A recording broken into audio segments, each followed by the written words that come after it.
सुप्रिया साहेब, आता मी वारंवार घाटीमध्ये येण्याचं कारण एक आहे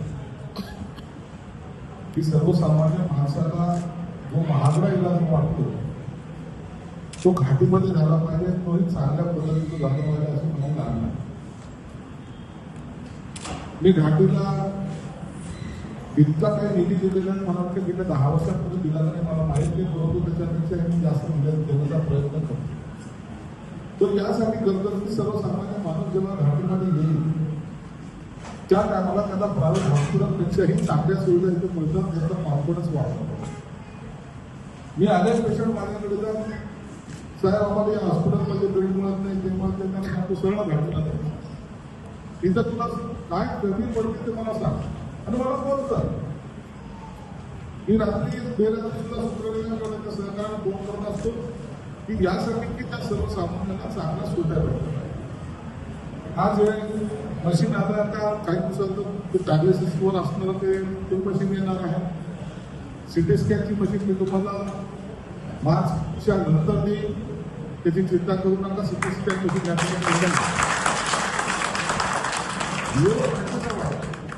घाटीचा लोड यासाठी वाढतो की आता खऱ्या अर्थानं सुविधा उपलब्धताना त्यांना देतो.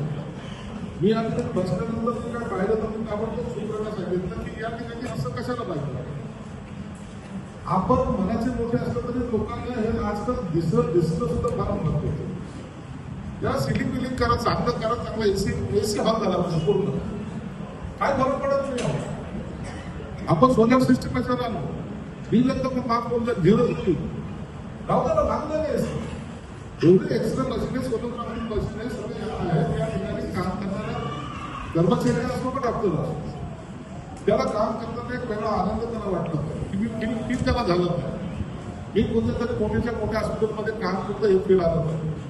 मोठ्या हॉस्पिटलमध्ये इलाज हेच होतात जे आपण करतो, फक्त पैसे तिथं जास्त मोजावे लागतात आणि सर्वसामान्य माणसांचं परवडत नाही.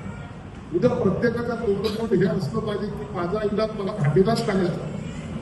या इथं भावना तयार झाली तर ती कुठे खरे आपल्याला आपलं फिरवून जाईल. सुप्रियाजी, काम करताना एक गोष्ट तुम्ही लक्षात ठेवा. आम्ही राजकारणामध्ये लोक आमच्या टीका होत नाही का? रोज होतो. आम्ही जर सगळ्या टीका जर त्या ऍक्सेप्ट करत गेलो किंवा भाग गेलो तर मग आम्ही कामच करू शकतो. आणि एक लक्षात ठेवायचं, जो ज्याच्यावर टीका होते याचा अर्थ तो काम करतो. जर काम करत नसेल तर टीका नाही होणार.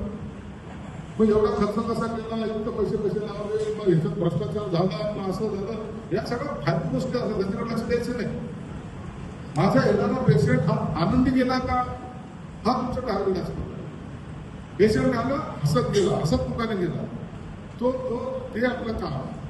आणि म्हणून तुम्ही ह्या टीका ह्या सगळ्या डोक्यातून काढून टाकायचं. जर पेपर वाचून बंद करून टाका. पेपरमध्ये तुमचं नाव तुम्हाला वाचवं वाटतो, बंद करून टाका. काही फरक पडत नाही.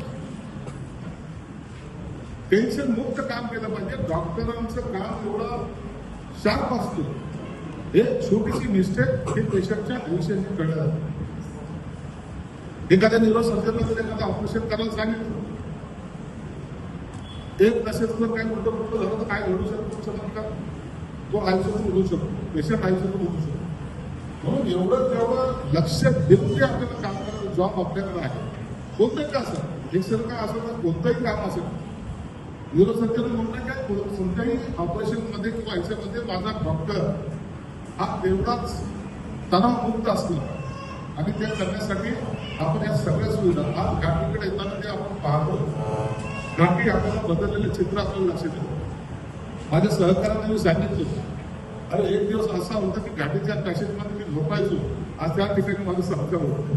म्हणजे ही घाटी त्या काळची घाटी मी बदललेली पाहतो, त्याचा आनंद मला.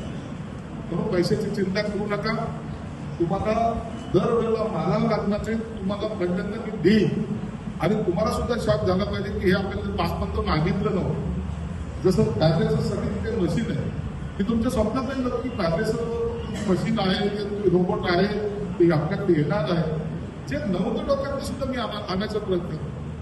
म्हणजे घाटीमध्ये हे नाही असं कुणाची मनाची ताकद नसली पाहिजे. तर घाटीमध्ये सर्व काही आहे जे प्रायव्हेटमध्ये नाही, असं उलट चित्र आपल्याला निर्माण करायचं. म्हणून हे उलटे चित्र निर्माण करताना सगळे डॉक्टरांचं इतकं चांगलं सहकार्य.